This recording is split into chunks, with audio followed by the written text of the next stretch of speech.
Hello everyone, welcome to another amazing episode of 24 Carats Hangout. And with me here is the amazing, the one and only Auntie T. Hello everyone. Yeah, glad to have you here with us, Ma.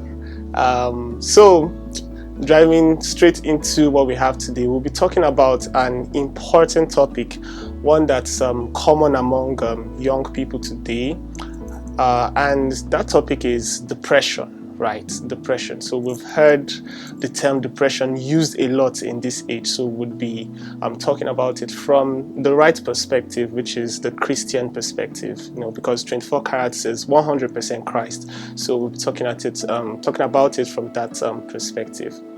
So, Auntie T, how do you explain what depression is? Is it your star sign? Maybe I'm a Sagittarius, or I'm a Scorpio, or all those stuff. So, because a lot of people have different misconceptions about what depression is. So, what would you say depression is? Okay, so thank you very much. I'm happy to be here again. I'm going to start by saying the word depression is a medical word and it's a clinical diagnosis, which means that for someone to be confirmed as somebody that is depressed, there has to be a diagnosis, which I know that people use it in different terms, especially when people display symptoms of depression. And some of those symptoms that people sometimes call depression will be things like maybe somebody is sad, maybe somebody is withdrawn, maybe somebody is even displaying signs of low self-esteem. So some people will be like, oh, you're depressed. But when you now talk about in the clinical context, what is depression? Depression is a clinical term. Like every other sickness, like you say somebody has been diagnosed with malaria, typhoid or something. So there is actually such a thing as depression, which can be diagnosed within the medical context. Okay. So treating it as that's the explanation you gave now. So how can we now identify depression? Because you mentioned something that, okay, some people often think it's sadness or feeling down. So what are the differences? Because sometimes some people can feel they are depressed, but they are just hungry, and then you just eat food and then you come alive. Or it's the lack of money, you're broke, and then credit alert just comes in and your mood just changes. So how do you what are the signs of depression? Okay, I would still say depression most times is misunderstood. And then I would now say, what are those signs? I would still want to tilt it back to symptoms. Like when people say, okay, what are some of the things you look out for you to say somebody is depressed? I think like the WHO definition of wellness is a complete state of both mental, physical, and mental and physical and emotional health. Or well-being, like it's used in the WHO definition. And if that is not in line, you know that there's a sign of unwellness. And in this case, when you talk about depression, is mental. Where somebody is not acting mentally the expected mental way. There are times that people get stressed, people face situations of trauma, that they now start displaying some of those things.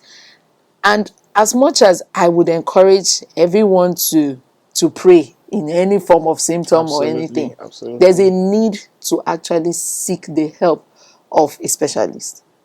At least you have an idea of what am I praying for? What are we dealing with? It's important for you to, especially when we now talk about young people, if you feel unwell, if you feel like you're not acting the normal way, there's a need for you to speak with someone that you trust. And maybe in this case, sometimes with mental unwellness, sometimes it's other people that will identify it. You yourself might not even be able to tell that you're actually acting in a certain way.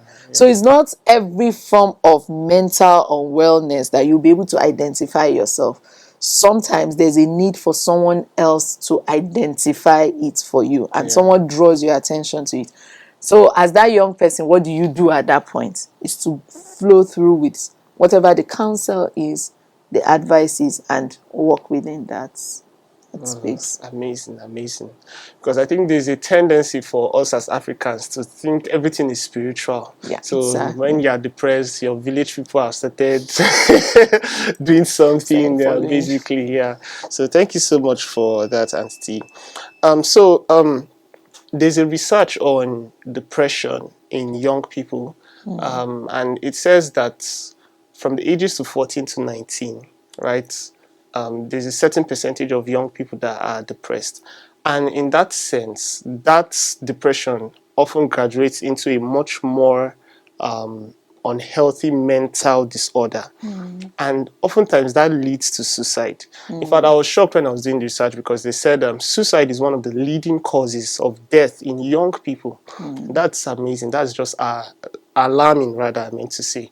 And so, what would you say are the causes of depression in young people? I'll say depression are multifaceted. Young people, especially these days, are exposed to a lot of things. Yeah. I would give a simple example, and I would start from the smallest unit of a society, which is the family. A lot of parents are so busy now that they don't have time in the home. True. So that space of having a conversation has kind of reduced. So gone are the days when we spent longer hours with our parents and we have conversation. We even had extended family. Loneliness is gradually beginning to creep in because the economic pressure, people are chasing this and that. Children are beginning to spend longer hours in school because the parents have not closed, they need to pick them. So you start seeing some form of exposure to predisposing factors. So the reason why I would choose to use it as predisposing factors is that you can't really tell what has led to this particular diagnosis, especially when it comes to mental. Some young people have faced trauma. Maybe they were exposed to a form of abuse, maybe in school, in the house, in the community, and that might have exposed them to what has led to depression. Some have even experienced a form of loss at a very early age. Some have found themselves in families where there's unrest. Maybe parents are having some marital issues. And then some of these predisposing factors are actually genetic. There are situations where there's a history of a particular mental condition. So it's like hereditary. Yes, there are examples like that. I'm not a psychologist or a psychiatrist, so I might not understand the real details of it. But the reason why I know that I can talk to this extent is that I have worked with young people for, let's say, almost 20 years of my life. And I have seen situations, I have followed through with young people who have even sought mental care in the professional setting. And I've seen these things span out. I've seen people get better. I've seen situations where we follow them through with counseling, with prayer, and then even with them owning their spiritual growth and leading to a form of healing and help in that. That's amazing. And talking about the part of parents spending time with kids, it's not just about being physically present, because in this digital age of phones and social media, parents can be in the same space with their kids, but everybody's focused on their phones and there's no connection. So thank you so much for that answer, Auntie. So this question is more personal and intimate. So personally, have you experienced depression at any point in time? So that's very interesting. I think it took me some time to be able to openly talk about my own personal experience. So have I experienced depression in my life? I would say yes. I have been clinically diagnosed with depression, and I have had to go through psychotherapy. I've had to go through using antidepressants, and it was at the point of psychotherapy that I think I realized that some of the things that accumulated to what they now call depression was actually started a very long time ago. So I have had to go through sessions of psychotherapy, and mine was due to, I think at the point where I finally went for psychotherapy was due to a loss that I had experienced. And this was, I was already married and having children and all that. So I had gone through a form of trauma in different phases of my life. And I think it was very important for me to go through that phase. And it's very similar to how I see myself in some other challenges that young people face, because I see myself that I think I went through that phase to be strong for other people. So sometimes when I'm talking about this, I'm talking from real life experiences. Exactly. And I think in the face of the depression, I would tell you that I think my psychotherapist, the psychologist that I was working with, actually led me to my Bible more than any other person did. Wow. So there's a possibility of people saying, come off it, you can stop being sad. But sometimes what happens in those sessions is somebody walking you through your own healing by your own self. So it's not like somebody's coming to tell you, do this, do this. Okay. No, it's just somebody, you're in a safe space and somebody is walking you through your journey. And this person is trained, has an understanding on what you're going through. And you are personally bringing out the things, walking yourself through the journey, and seeing your own progress by yourself. So sometimes people misunderstand these things and it becomes very stigmatizing, which is why some people don't talk about depression. So wow, that's just amazing, because I think in our part of the world, in Africa, when you talk about seeing a psychotherapist or something, there's this stigma that it's not that serious, come off it. So, but there's a point I would like you to clarify better, because we are Christians, right? So, and you know, as Christians, there's this mindset that yes, we have the joy of the Lord and everything, but there's also scriptural proof that there are times in the Bible where characters in the Bible got depressed, and we see how they came out of it too. So how would you balance the Christian part of coming out of depression and the part of, you know, going through that journey with the psychotherapist and going through the medical phase as well? So balancing the Christian part of it and that aspect as well. So balancing it is actually not very easy, because everybody's journey is very unique and very different. And I see every aspect of God's blessings and the kind of skill and gift God has given everybody as very unique. As a child of God, God can give you the gift and the hunger to reach out to people that are depressed. True. That's in one phase. Because in reaching out to that person, you're also bringing a solution to the world. Now, let me tilt back to your question. It's also very tempting sometimes that we don't want to seek help. Exactly. And knowledge is the Bible says knowledge is profitable to direct. It's important for you to even know what you're asking God for. And especially when it comes, because if you don't have an understanding and you don't even know what you're working with, it's very confusing for you to even know, okay, what are we actually dealing with? Let's say, for example, you have a swollen foot. You're asking God, please help me for the swelling to reduce. You're having faith in one direction.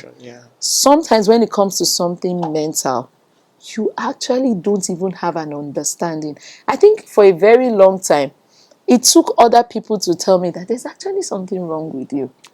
Like, I think one of the signs that I saw was not wanting to hang around people. I think I just disappeared for 1 year of my life. And some people can like misinterpret that, oh, that's just how I am. I'm just an introvert, not knowing that that's a possible cause of So for me, there were just some signs that I knew. For a while I couldn't even spend time studying my Bible. Wow. It was that difficult. Like, I just wake up, sleep, and sometimes I just want to be alone in a very dark room, and you will just be there. So at that point, it took a lot of people around me to start drawing my attention and say something is wrong somewhere. Yeah. And we need to know what exactly is wrong. And at that point, when I also realized that, oh, truly something is wrong, and I also accepted that at this point I need to seek help.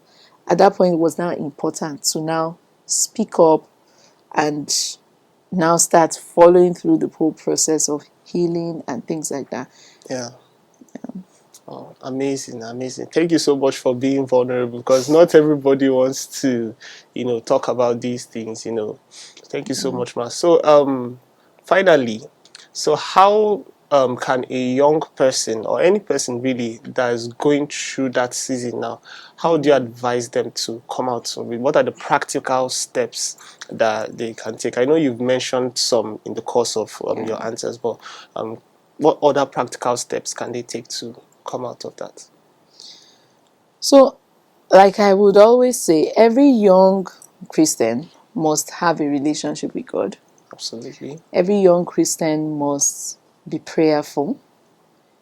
Every young Christian must be accountable to a system that is in line with our Christian faith. Yeah. Now, all of this come with all of these are important in our journey and our growth. Starting from the journey of a young person, we are exposed to so many things.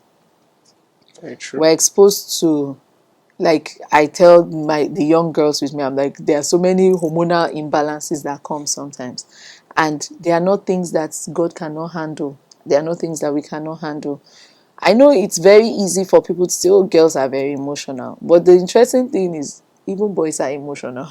So the girls, they find it easy to cry. Yeah. For the boys, they find it easy to small. Yeah. To sometimes you see teenagers are throwing things, getting angry, shouting, talking loud. You see teenagers sometimes, the way they talk to their parents, and you're like, are you for real? Yeah. And they are just throwing tantrums because they've not been able to get a hold on their emotions. Yeah. And I think every young person needs to have that person that you can talk to. It's very important if that person is if your parents are one of those people in the system. Yes, absolutely. But it's not always the case. It's not always easy to find such people. And I would say the 24 Carats platform is an opportunity for young people to find a safe space to actually have conversations. Yeah. One of the throwbacks to the signs of depression for me, if I'm to think very far, I think when I can't remember how old I was, but I was a teenager. Yeah. I had found a flyer somewhere and with a phone number and say, if you have challenges, you can reach out. So I sent some messages and, I didn't get a reply, and I got very discouraged because it was a time that I found myself able to really open up. I thought this was a safe space. Yeah. And I think that increased the hunger for the idea of the Auntie for me. Yeah. Because I wanted to really speak to someone that would really listen, and someone that works with young people and would understand what I'm going through. Yeah.